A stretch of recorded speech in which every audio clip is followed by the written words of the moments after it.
마가복음 15장 6절에서 15절 말씀을 통해서 불의의 수용이라는 제목으로 하나님 말씀 함께 나누겠습니다. 유대인의 가장 큰 명절을 유월절로 드는데요. 그 유월절이 되면 백성들의 요구에 따라 죄수를 놓아주는 일, 그런 전례가 있었다는 거죠. 오늘 본문에 보면 명절이 되매 무슨 명절을 말하냐면 유월절을 말하는 거예요. 그래서 그때 예수님과 바라바 두 사람 중에 이제 한 사람을 놓아주라고, 어떤 사람을 놓아주면 좋겠느냐라고 이제 묻는 거지요. 이 바라바라는 사람은 라바의 아들이라는 뜻이죠. 바요나 시몬 할 때 요나의 아들 시몬 해서 라바의 아들이라는 사람인데, 이 사람을 성경의 이제 학자들이 열심당의 일원으로 추정을 합니다. 그러니까 열심당의 일원이란 뭐냐면 유대인을 위해서 앞장서서 일하는 이런 사람들. 그러니까 여기 밀란이라고 말하면 유대의 자주권을 회복하기 위해 로마에 대항한 반란이죠. 그러니까 로마에 대항해서 이게 싸우다가 잡혀간 거라는 거죠. 쉽게 말해서. 그러니까 유대인들에게는 애국적 영웅이죠. 바라바가. 그러니까 예수님은 유대인들이 바라는 예수님의 모형, 형상은 뭐였습니까? 우리를 로마의 속박으로부터 구원해주기 위한 정치적 메시아를 요구했잖아요. 그걸 기대했잖아요. 근데 예수님이 지금 그런 길을 전혀 안 가고 있잖아요. 예. 그러니까 예수님보다 지금 민족적 영웅인 바라바를 놓아달라고 지금 유대인들이 모여서 요구하는 거 아닙니까? 그러니까 빌라도는 이것을 잘 헤아려서 둘 중에 한 사람을 풀어줘야 되는데 공정한 판결을 내려야 되는 의무가 있는 거죠. 여러분, 간혹 강한 자와 약한 자가 싸움을 하면 어느 편을 듭니까? 여러분은 어느 편에 서서 어느 편을 도와주려고 합니까? 강자 편에 서려고 합니까? 약자 편에 서려고 합니까? 또 부자와 가난한 자가 다툼이 있을 때 어느 편에 서려고 하십니까? 부자 편에 서세요? 가난한 자 편에 서세요? 예, 정답은 오른편에 서야 되는 것입니다. 오른편에 서야 돼요. 부자가 잘못했으면 부자 편 들면 안 됩니다. 또 가난한 자가 잘못했으면 가난한 자 편에 서면 안 되는 거예요. 강한 자가 잘못했으면 강한 자 편에 서면 안 되고요. 약한 자가 잘못했어요. 그럼 약자 편에도 서면 안 되는 겁니다. 무엇을 말하고 있어요? 기준을 정해서 옳고 그름을 판단해서 억울한 일이 생기지 않도록, 그러니까 정의를 행한 자가 피해를 보는 일이 없어야 되잖아요. 그래야 바른 사회 아닙니까? 그래야 정의로운 사회 아닙니까? 솔로몬이 하나님 앞에 1000번째를 드린 후에 성경을 잘 보면 솔로몬이 여호와를 사랑하사 하나님을 위하여 1000번째를 드렸더라. 그러니까 하나님 사랑하니까 나타나는 현상이 뭘로 연결이 돼요? 예배로 연결되는 거예요. 그러니까 하나님 사랑하면 예배 자리 나오게 돼 있어요. 이거 누가 강요해서 하는 거 아니에요. 그냥 내가 하나님 사랑하니까 예배라는 걸 가장 가치 있는 걸 내가 드리는 행위잖아요. 그러니까 하나님 앞에 내가 받은 은혜가 많은데 무엇으로 다 보답을 할까? 어떻게 하면 그 큰 은혜 다 갚을 수 있을까? 그냥 예배, 이 작은 것이지만 이거라도 내가 최선을 다해서 하나님을 예배해야 되겠다. 그러니까 솔로몬이 지금 왕위의 자리에 앉아서 하나님 사랑하니까 연결된 게 뭐라고요? 1000번째라고요. 그러니까 1000번째를 드리고 난 다음에 하나님이 솔로몬에게 나타나셔서 질문을 던지십니다. 내가 너에게 무엇을 줄까? 너는 구하라. 하나님 왜 이 질문하셨을까요? 감동하셔서요. 하나님 감동하셨다고요. 그러니까 하나님 감동하시면 그냥 가만히 안 계세요. 그분도. 그분을 움직이게 하는 게 뭐냐? 그분 마음을 감동을 주면 그분이 날 위해서 일하신다니까요. 하나님의 마음에 감동을 주니까 솔로몬이 마치 너 소원 뭐야? 나타나서 하나님 나타나서 너 알라딘의 요술램프 하면 지니가 나와서 소원 들어주듯이 하나님이 내가 너에게 뭘 해줄까? 구하라 그러는 거예요. 그러니까 솔로몬이 그때 이렇게 말하죠. 종은 작은 아이라 출입할 줄을 알지 못하고 주께서 택하신 백성 가운데 있나이다. 그들은 큰 백성이라 수요가 많아 셀 수도 없고 기록할 수도 없사오니 누가 주의 이 많은 백성을 재판할 수 있사오리까? 듣는 마음을 종에게 주사 주의 백성을 재판하여 선악을 분별하게 하옵소서. 그러니까 솔로몬이 지금 구한 게 뭐예요? 재판 잘하게 해달라는 거잖아요. 지혜를 구했다고 말하지 않습니까? 그러니까 하나님이 솔로몬에게 이렇게 말하죠. 네가 장수를 구하지도 않고 복 달라고 구하지도 않고 원수의 생명을 멸해달라고 구하지도 않고 오직 송사를 듣고 분별하는 지혜를 구하였으니 내가 네 말대로 지혜롭고 총명한 마음을 주노니 네 앞에도 너와 같은 자가 없었거니와 네 뒤에도 너와 같은 자가 일어남이 없으리라. 내가 또 네가 구하지 아니한 부귀와 영광을 너에게 주노니 네 평생의 왕들 중에 너와 같은 자가 없을 것이라. 솔로몬이 하나님 앞에 구한 건 지혜였는데요. 하나님 지혜도 주고 그 다음에 또 뭐도 주셨대요? 부와 귀도 주었더라. 너의 전후에 너와 같은 왕이 일어남이 없을 것이니라. 어떻게 솔로몬은 하나님께로부터 이런 축복을 받게 되었습니까? 예배지요. 전제 조건이 뭐예요? 일천번제라는 전제 조건이 있잖아요. 무슨 수를 써서라도 하나님 앞에 나는 예배하는 일에 올인하리라. 이거잖아요. 솔로몬이. 그래서 하나님을 감동시켰더니 이런 일이 나타난 거예요. 야고보서 1장 5절 보면 너희 중에 누구든지 지혜가 부족하거든 모든 사람에게 후히 주시고 꾸짖지 아니하시는 하나님께 구하라 그리하면 주시리라. 솔로몬의 성경에 여러 재판 많이 했겠죠. 그 중에 유명한 재판 사건을 성경에 우리에게 기록되어 보여주는 사건이 있죠. 두 여인이 한 아이를 데리고 왔어요. 아기를 데려와서 서로 자기 아이라고 우기는 거예요. 그러니까 한 아이가 이제 숨을 못 쉬게 해서 이렇게 엎어져 잤는지 하여튼 한 아이가 죽고 그 한 아이를 두 엄마가 서로 자기 거라고 우기는 거 아닙니까? 그러니까 솔로몬이 판결을 이렇게 내리죠. 그 아이를 반으로 나눠서 반씩 나누어 주어라. 그랬더니 한 여인은 이렇게 말해요. 옳습니다. 당신의 판결이 참 옳습니다. 그렇게 해주십시오. 라고 말하고요. 한 여인은 그렇게 하면 안 됩니다.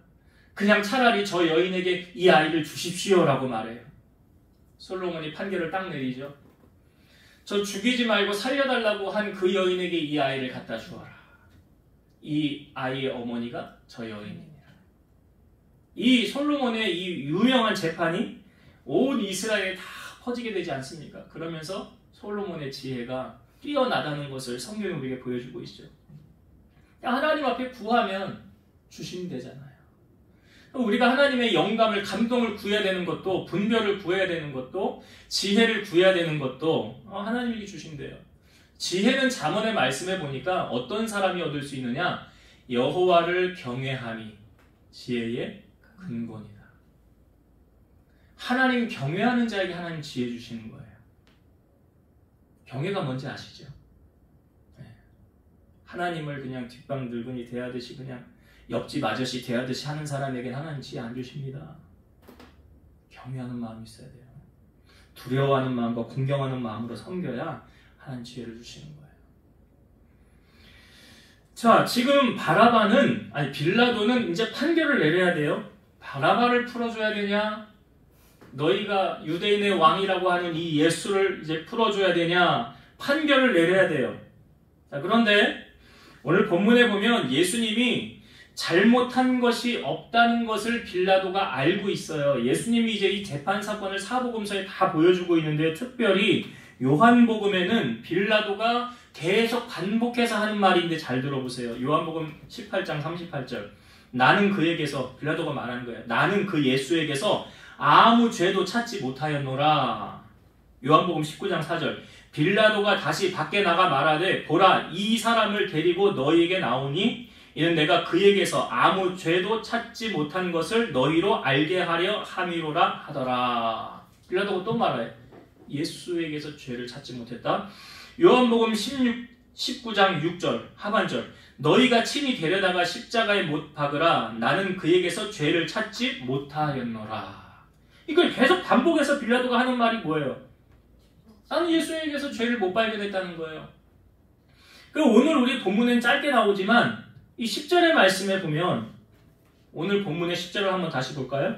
10절. 이는 그가, 이제 빌라도예요. 이는 빌라도가 대제사장들이 시기로 예수를 넘겨준 줄 알미러라.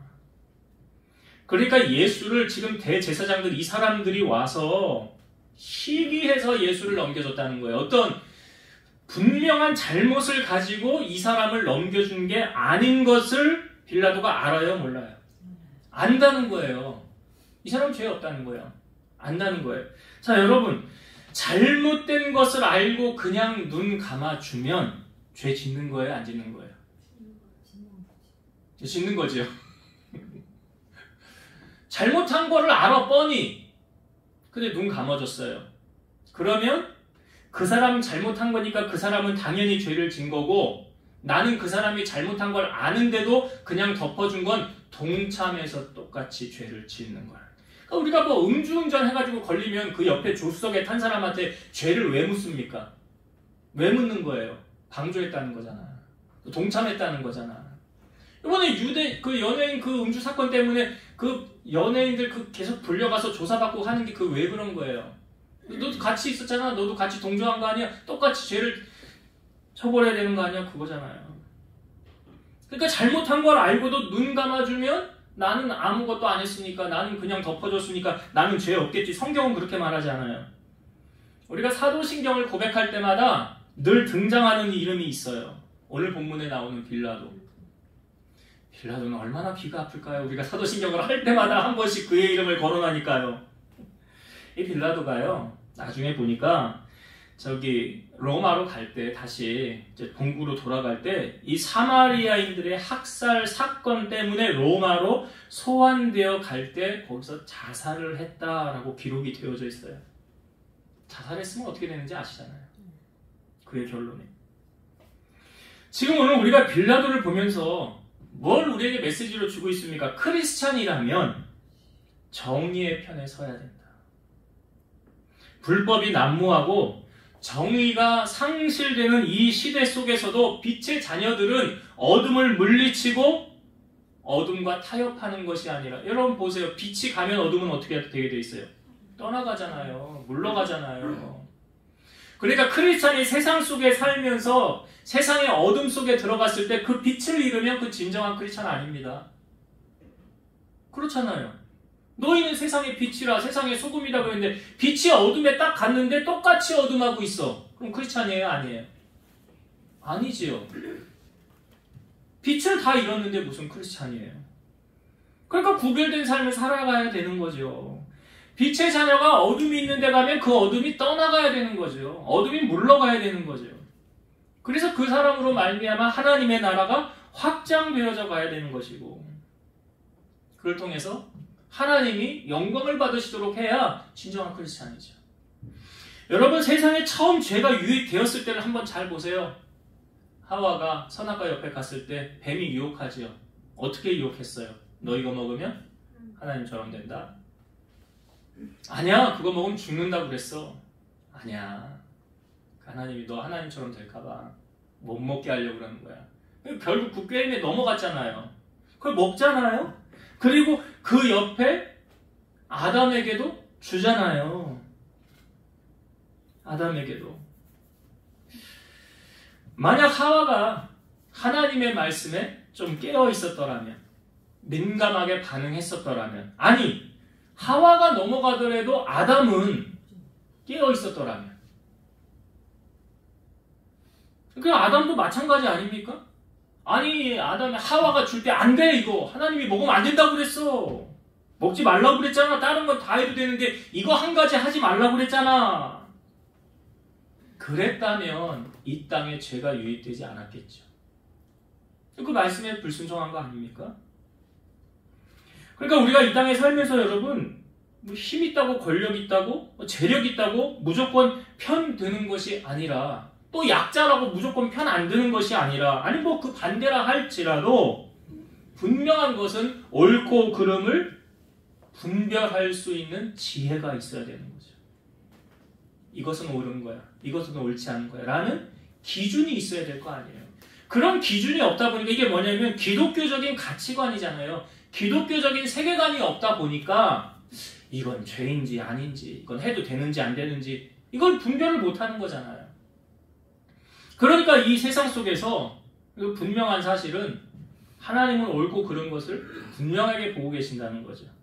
그리고 그가 행한 대로 갚으신다는 거 아닙니까? 그래서 오늘 이 빌라도는 이거 잘못한 거 다 알면서도 그들 편을 들어준 거예요. 왜 이제 그들 편을 들어줬느냐? 오늘 보니까 그 이유가 나와요. 오늘 우리가 읽은 본문의 15절 마지막 절 한번 보겠습니다. 마지막 절. 빌라도가 무리에게 만족을 주고자 하여 바라바는 놓아주고 예수는 채찍질하고 십자가에 못 박히게 넘겨주니라. 예수를 왜 넘겨준 거래요? 무리에게 만족을 주고자. 무리에게 만족을 주고자. 자, 빌라도는 지금 사람들에게 잘 보이려고 하고 있잖아요. 사람의 비율을 맞추려고 하고 있잖아요. 우리가 월요일날 발라달라 가서 사업장 예배를 드렸을 때 제가 예레미야 17장의 말씀 5절에서 8절의 말씀을 읽었는데요. 다시 한번 되새기는 의미로 제가 17장 5절과 7절만 다시 읽어볼게요. 예레미야 17장 5절. 여호와께서 이와 같이 말씀하시니라. 무릇 사람을 믿으며 육신으로 그의 힘을 삼고 마음이 여호와에게서 떠난 그 사람은 저주를 받을 것이라. 누가 저주를 받는데요? 예? 사람 믿는 사람, 사람 의지하는 사람, 그리고 여호와에게서 떠난 사람. 그래서 시편 기자는 여호와를 가까이함이 나에게 복이라 그랬습니다. 여호와를 멀리하는 자는 음녀같이 망하느니라. 신앙생활을 하다가도 방학하는 분들 이제 빨리 계약을 해야 되고요. 신앙생활은 누구의 강요에 의해서 하는 게 아닙니다. 그렇잖아요. 내가 천국 가려고 하는 거 아니에요? 천국과 지옥이 있는 것을 분명히 안다면 그 주를 떠날 수가 있겠습니까? 또 주님을 만난 사람이라고 한다면 주님이 나를 위해 죽으셨는데 내가 어떻게 주님을 떠날 수가 있겠어요? 그러니까 성경은 이렇게 하면 저주를 받는다라는 걸 보여주고 있고, 자, 이번에는 복 받는 방법. 예레미야 17장 7절. 그러나 무릇 여호와를 의지하며 여호와를 의뢰하는 그 사람은 복을 받을 것이라. 하나님 분명히 복을 주신대요. 어떤 사람에게? 여호와를 의지하며 여호와를 의뢰하는 사람. 이스라엘의 첫 번째 왕이었던 사울 왕은 아말렉과의 전쟁에서 거기 있는 모든 것을 다 멸하라 했는데 좋은 것은 다 가지고 왔어요. 하찮은 것은 멸했어요. 사무엘이 나중에 갔을 때 이거 왜 가져왔습니까? 그랬더니 하나님 앞에 제사하려고 가져왔대요. 그 핑계였어요.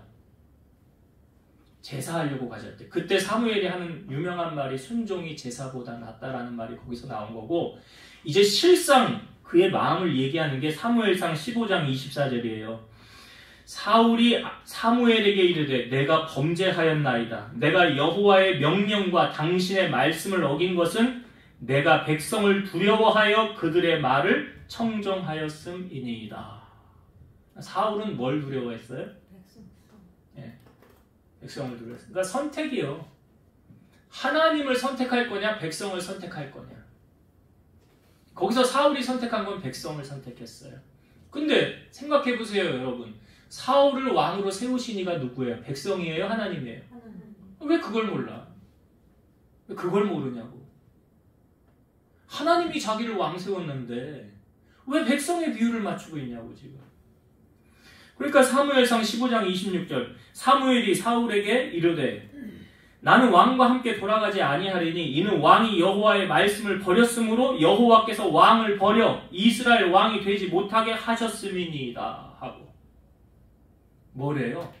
당신이 하나님 말씀 버렸잖아. 그러니까 하나님도 당신 버렸어. 이 말이에요. 하나님이 무조건 우리 그냥 덮어놓고 사랑하지 않습니다. 우리가 주일날 오후 말씀도 뭐였어요? 에발산과 그리심산에 똑같은 율법의 말씀을 놓고 순종하는 사람은 그리심산을 향하여 축복을 하였고 불순종하는 사람은 에발산을 향하여 저주했잖아요. 이 율법의 말씀이 축복과 저주가 같이 있잖아요. 그러니까 선택은 누가 하는 거예요? 축복을 받든 저주를 받든 선택은 내가 해요. 잠언 29장 25절. 사람을 두려워하면 올무에 걸리게 되거니와 여호와를 의지하는 자는 안전하리라. 따라합시다. 사람을 두려워하면 올무에 걸리게 되거니와 여호와를 의지하는 자는 안전하리라. 믿으시죠? 그러니까 이 평안함을 다윗은 누렸어요. 알았어요. 사울에게 도망자로 쫓기면서도 아니 사울을 지금 내 눈앞에서 바로 죽일 수 있는 기회가 있었음에도 불구하고 기름 부은 자 내가 치지 않는다. 하나님의 심판에 맡기고 하나님이 알아서 교통정리할 거다. 나중에 전쟁통에서 사울이 다 죽잖아요. 하나님이 다 심판하시잖아요. 그러니까 여러분, 사람의 비유 맞추면 그 사람이 나에게 잘하고 영원할 것 같죠? 천만에. 천만에라고요. 절대 그렇지 않아요. 그래서 이런 말이 있는 거잖아요.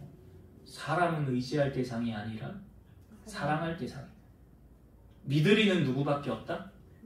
찬송가에 있잖아요. 나를 구원하시리 예수밖에 없네. 예수님밖에 없다고요. 왜 정답을 다 알려주는데? 그러니까 영원한 것은 하나님밖에 없어요. 사람은 언제든지 뒤통수 칠 수 있고요. 좋을 때는 옆에 있지만 싫을 땐 떠나갈 수 있는 게 사람이에요. 그러니까 여러분, 하나님의 비유를 맞추면 성경이 이렇게 말하죠. 여호와를 기뻐하라. 그리하면 네 소원 이루어지리라. 하나님 기쁘시게 하면 소원이 이루어진대잖아요. 그러니까 이스라엘의 처음 왕이었던 사울과 두 번째 왕이었던 다윗의 차이가 무엇입니까? 사울은 사람의 비유를 맞추려고 하는 왕이었고 다윗은 하나님의 비유를 맞추려고 하는 왕이었어요. 두 사람의 결과가 너무 다르죠. 너무 다르게 보여지잖아요. 그래서 성경이 우리에게 다 지금 알려주고 있잖아요. 빌라도 어떠했습니까? 사람에게 만족을 주고자. 여러분, 제발 부탁인데 사람 비유 맞추려고 하지 마시고 하나님 비유를 맞추세요. 그러면 내 소원이 이루어집니다. 보이지 않는다고 하나님이 안 계시는 게 아니잖아요. 일거수일투족 다 보고 계신대잖아요. 행한 대로 갚으신대잖아요. 솔로몬이 왜 하나님께로부터 지혜를 받았습니까? 여호와 경외하니까 그런 거 아니에요. 자, 이제 말씀을 정리하고 마치겠습니다. 오늘 우리는 빌라도를 보면서 두 가지 은혜를 나눴어요. 첫 번째, 불의를 보고도 눈 감아주면 나도 똑같은 죄인 되는 거예요. 우리가 살고 있는 이 시대 속에서 그래서 요즘에 뭐 뉴스를 보면 좋은 소식들이 많으면 뉴스를 보고 기쁜데 나쁜 소식들을 보면서 불의를 저지르는데도 벌하지 않고 그냥 덮어주면 그거 보고 있는 나도 똑같이 범죄하는 거 아니에요? 그런 시대, 그런 상황, 그런 세상 만들면 안 되잖아요. 하나님이 우리를 세상에 보내신 목적이 무엇입니까? 빛이 가면 어둠이 떠나가라고 그러시잖아요. 빛과 어둠이 어떻게 함께 공존할 수가 있냐고 그러잖아요. 우리를 세상의 빛과 소금으로 파송한 거 아닙니까? 그러니까 여러분, 이제 불의를 보고 여러분 정말 하나님의 사람이라고 한다면 똑바로 말해줄 수 있는 믿음의 사람이 돼야 된다는 거예요. 성경에도 보면 신앙생활도 잘못하는 사람 보면 온유함으로 바로 갈 수 있도록 권면하라는 말씀이 있어요. 잘못하면 어떻게, 옛날에 목사님들 어떻게 했어요? 성도들 잘못하면 와서 오라 그래. 앉혀놓은 다음에 훈계를 막 하는 거예요. 그렇게 하면 어떻게 하냐고, 잘못된 거 아니냐고, 똑바로 해야 되지 않냐고. 요즘 그렇게 하면 어떻게 할까요?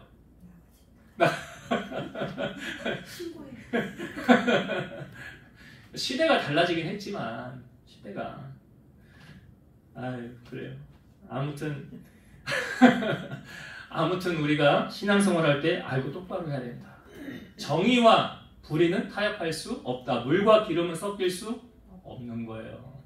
그래서 내가 빛이라고 한다면 빛이 가는 곳에 어둠은 떠나가게 되어 있는 건데 어둠하고 같이 공조하면 그 잘못 살고 있다는 증거예요. 그러니까 오늘 불의 속에 살아가고 있는 우리, 하나님의 나라 가면 정의만 있겠지만 그 불의를 보고 덮어주고 그냥 눈 감아주지 마시고 바로 잡을 수 있는, 그래서 미움을 받는다 할지라도 그래도 정의의 편에 설 수 있는 여러분 되시길 바라고요. 한 가지 더 나누었던 게 빌라도는 누구 비유를 맞추는 거예요? 지금 사람들 비유 맞추고 있잖아요. 여러분 누구 비유 맞추실 거예요?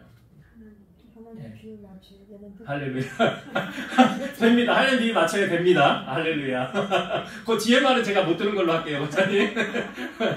할렐루야. 하나님 비유 맞추면 뭐라고 말합니까? 내 소원이 이루어진대잖아요. 내 소원이 응답되어지는 비결이, 하나님이 나를 위하여 일하시는 비결이, 그러니까 사울 왕은 하나님이 패하셨고 왜? 말씀에 불순종했으니까. 그러나 다윗은 내 마음에 합한 자라 하는 이유가 하나님을 붙잡았어요. 하나님의 편에 섰어요. 그래서 사람에게 물론 못하라는 말은 아니에요. 사람은 사랑할 대상이라고 그랬지 믿을 대상은 아니라는 거죠. 그래서 믿으리는 하나님밖에 없다. 오늘 솔로몬의 1000번제를 통해서 사랑하니까 예배함으로 하나님의 음성을 듣고 소원이 이루어졌던 것처럼 여러분들의 삶에 하나님을 위해 어떻게 기쁘시게 해드릴까, 하나님께 어떻게 하면 영광 돌릴까 하는 그 생각과 가치관을 가지고 하나님이 여러분을 보셨을 때 참 하나님의 마음을 흡족하게 해드리는 여러분들 다 되기를 주의 이름으로 축원드립니다. 기도하시겠습니다. 오늘도 살아서 역사하시는 하나님, 빌라도가 예수님을 재판할 때에 예수님이 잘못이 없다는 것을 알았습니다. 그것도 한두 번 말한 게 아니라 여러 번 말했습니다. 그럼에도 불구하고 그는 정의롭게 행하지 못했습니다. 우리가 이 땅을 살아가면서 불의와 타협하고 있지는 않습니까? 성경에 빛과 어둠이 함께 공존할 수 없다고 그랬습니다. 그리스도와 벨리알이 함께 할 수 없다고 그랬습니다. 그래서 우리로 하여금 믿지 않는 자와 멍에를 매지 말라고 하였습니다. 왜? 같이 동참하여 죄를 지을 수 있기 때문입니다. 선악과를 하와가 먹었을 때 아담도 깨어있지 못했습니다. 같이 범죄했습니다. 우리 사랑하는 성도들은 늘 깨어있게 하시고 하나님의 편에 서게 하시고 불의와 타협하지 않게 하시고 진리의 편에 서서 바로 진리를 전할 수 있는, 고소할 수 있는 우리 성도들 되게 하여 주옵소서. 그리하여 하나님의 마음을 기쁘시게 하는 자들이 되게 하시고, 오늘 빌라도는 사람에게 만족을 주고자 사람의 비유를 맞추는 어리석음을 범하였지만 우리 사랑하는 성도들은 생사화복 주관하시는 하나님의 마음을 기쁘시게 하며 영광 돌리는 데 헌신하며 살아갈 수 있는 우리 성도들 되게 하셔서 마음의 소원이 응답되어지는 놀라운 간증들이 풍성해지게 하여 주옵소서. 예수님 이름으로 기도드리옵나이다. 아멘.